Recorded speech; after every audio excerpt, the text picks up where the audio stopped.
What it do, YouTube? It's your boy ColtsTalk. We're back with another video, and today we're going to be talking about the Baltimore Ravens versus the Indianapolis Colts. The Colts are on the road for this game, but before we get into it, I'd like to appreciate each and every one of you. Like, comment, and subscribe. Give me your score predictions in the comment section. If you are a Baltimore Ravens fan, all are welcome. I appreciate you guys for tuning in.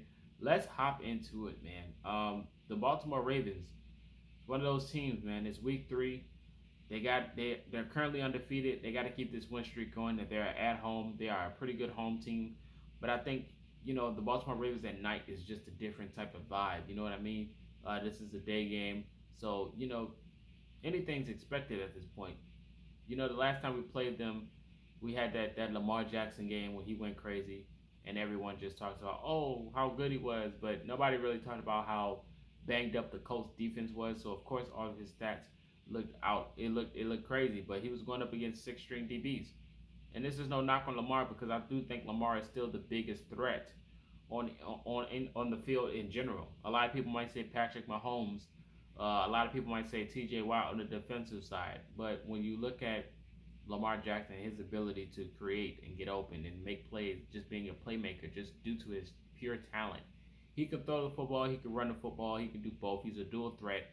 He's the original dual threat in my eyes still. I always wanted Lamar, man. Dude is just a beast. But now we have one of our own, but we don't know if he's going to be playing or not due to concussion protocol. But it is what it is. We got a good backup quarterback in Gardner Minshew. Both of these defenses are pretty good in my opinion. The Baltimore Ravens do not allow a lot of running, and they are pretty good at stopping the pass as well. But I think if we had to see which one was weaker, I think the pass defense would be the weaker spot, in my opinion. Plus their secondaries, their defense is pretty banged up, which is unfortunate. They got a lot of guys on the list, man. A lot of guys on the list, a lot of guys out for the year on that defensive side. So it's going to be questionable to see how they can recover. And that's not taken away, because they still got some dogs. They drafted some dogs. They had a really good offseason. So I'm pretty sure they got some good playmakers that are put in place for the guys that they are missing. This is a good Colts team so far. I think this is a better offense than what we are used to seeing out of the past 4 years. The last 2 meetings that we played them, we had, we didn't have that good quarterback that we were expecting to use. But we did have a Jonathan Taylor. Jonathan Taylor is not here, but I don't think that'll be an issue moving forward, because Zach Moss is still a good running back in my opinion. He's an angry runner, very aggressive, and he can move the chains. He can move the chains, but like I said, the Ravens can stop the run. So it's going to be very interesting to see how creative Coach Shane Steichen can get against this Baltimore defense. Like I said, I think the run defense is something that they're very strong at. If I had to choose a weak spot, it'll be the pass defense. I think we can get creative and move some chains. The last time we seen them on the pass defense, we had Michael Pittman Jr. going crazy. But we got some more talent, man. We got a good tight end room. We got Michael Pittman Jr., Alec Pierce for sure. We got Josh Downs in the middle of the field that can create, and they got a guy like Josh Downs on their side too, but he's Zay Flowers. He's a little bit more elusive and a little bit quicker, so we're going to have to keep eyes on him moving forward. Odell is questionable in this game. We don't know if he's going to be playing or not. Probably not. So Zay Flowers is definitely going to be a guy we have to monitor this game, in my opinion. They got a good tight end room as well. Of course, we know with Mark Andrews, with Likely, all of these guys in the tight end room. This is both going to be a good game for tight ends for both sides.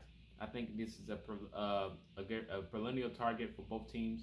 The tight ends could definitely be targeted a lot on both sides of the field, but it's going to see which team can hold up more, man. The offense, both of these teams can definitely put up some points on the offensive side. We both know that, and they can put up points on the defensive side too. They both got some good takeaways when you look at the numbers, but I think for my perspective, I think the pass defense for the Ravens can definitely come up in question. And we're just going to have to be consistent on the offensive side. We don't have to go for the big play every time, especially if we got Gardner Minshew. He's a good game manager, a good bridge quarterback. We know how we feel about Gardner Minshew. You know how I feel about him. He's a good bridge quarterback and a good backup, so I definitely think he can do something against this Baltimore defense to move the chains and to get the flow of the offense going. We've seen it last week. We've seen Baltimore been in 2 dogfights, in my opinion. They've been in a dogfight against Houston, and it was in a dogfight against the Bengals. We just played against Houston. This is no knock on Baltimore, but I do think we can put up a good fight this year against the Baltimore Ravens on the road. And this is going to show if we can be a road team or not. The lead tackler in the NFL happens to play for the Indianapolis Colts, and Zaire Franklin. Zaire Franklin has definitely been a dog this year so far, especially last year. He bringing it over to this year. We got Shaquille Leonard active this game. This could be a game for Shaquille Leonard to wake up, man. We're definitely going to need all of our dogs. We got a good defensive line, man. A good defensive line. The last time we played Lamar in the first half, we was just all over him. The second half, he woke up and went crazy.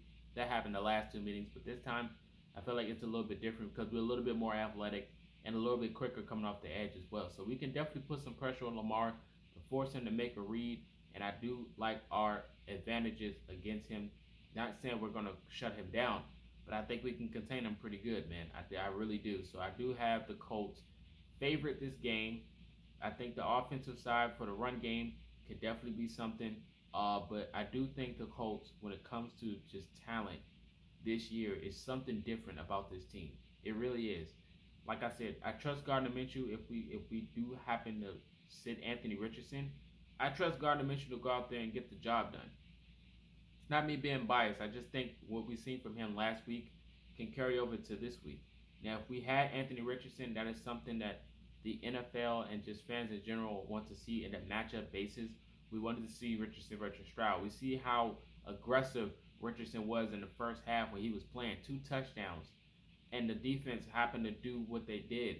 I feel like if Richardson never went out of the game, the score would have been worse because just how good Richardson was moving the chains, man. Him and that Shane Steichen offense was a beautiful thing to see. And the joys of it, if having a guy like Gardner Minshew, is that he's already diagnosed. Well, he's already inside of the system of Shane Steichen, so he knows what he has to do. He can put the ball on in the middle. He's very accurate on these passes, so it's really good. He's really good as he's a good quarterback. Not saying he's top 5, but for a Shane Steichen offense that he knows what to do, he's a guy that can go out there and get it. And he's pretty good usually in the first half of the season, so I'm pretty confident in this team to pull out the W. The Ravens are on a hot streak, but like I said, when you look at that injury list, they lost a lot of good talent so far. So a lot of them are questionable as well. So it's going to be like, how is the dynamic of the Ravens going to look when they're going into this game? It's a question to definitely take a look at, and it's nothing that say like, oh, you're just a Colts fan, so you're saying that just to say it. But it's something to really look at for sure because, I mean, even for the Colts, Ryan Kelly and Quentin Nelson was both on the list. Anthony Richardson's on the list. And those are very important players. Both teams are missing important pieces. So it's going to come down to head coaching. Head coaching. Which team, which coach is going to draw up a better scheme? Gus Bradley defense has been on fire so far, and I'm pretty sure he's going to have something up his sleeve to try to figure out how could you get Lamar off of his game. So for score predictions, I'm going to go the Colts 17, and we're going to go Ravens 13. Of course, they're going to make their field goals. They got Justin Tucker. He missed one in Cincinnati, but he's still the GOAT at kicking the football. So I'm going to go 17-13 Colts victory. You guys let me know your thoughts in the comment section. I really do think the Colts can get something going in the run game against Baltimore. On the road, it's going to be a very good game. It's probably going to be game of the week. I'm excited to watch it. I'm excited to see what's going to happen. Lamar Jackson against the Colts. I know the Colts was looking forward to this one, but they're the road warriors right now. They hunting. That's what Zaire Franklin's saying. So they're going to have to go out there and bring it, especially against this team. But you guys let me know your thoughts in the comment section. This is Marcus, and until next time, you've been Culture Shock.